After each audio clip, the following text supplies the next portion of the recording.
It's time for another list from Franchise History TV. I haven't done a list in a long time. This time, Franchise History TV's top 5 favorite horror villains of all time. Starting at number 5 is a weird one, but it's an animal named Jaws, aka Bruce the Shark, known for terrorizing the New England area with a body count of 18, resulting in people being afraid to bathe in a bathtub or even step into a pool. He was also awarded various theme park rides around the world, now defunct except for one.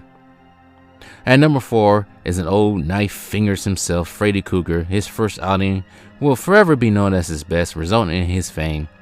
But after 1984's Nightmare on Elm Street and some terrible films, well, I wouldn't say all of them are terrible, either alright or whatever, but I do say his meta outing in A New Nightmare is underrated. He has a body count of 63 kills.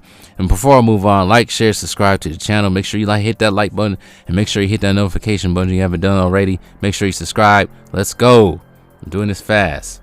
At number 3 is a bald guy from Egypt that has constantly been resurrected since the 1930s. Last seen in the 2001 The Mummy Returns.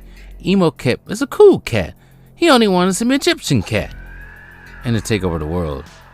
But his mission is spoiled a couple of times, most notably by a long-legged American, his future British wife, her loony brother, and the couple's annoying-ass kid.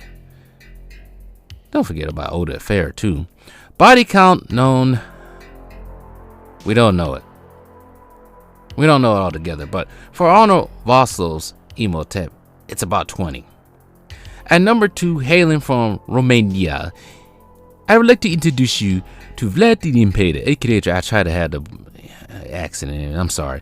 All Dracula wanted was the same as Imhotep, a woman and maybe take over the world, depending on what version we're talking about. But there are some good Dracula portrayals, and there are some bad ones. But his recent outing in film has been somewhat subpar. But shout out to Nicolas Cage and Javier Botet for the portrayals recently.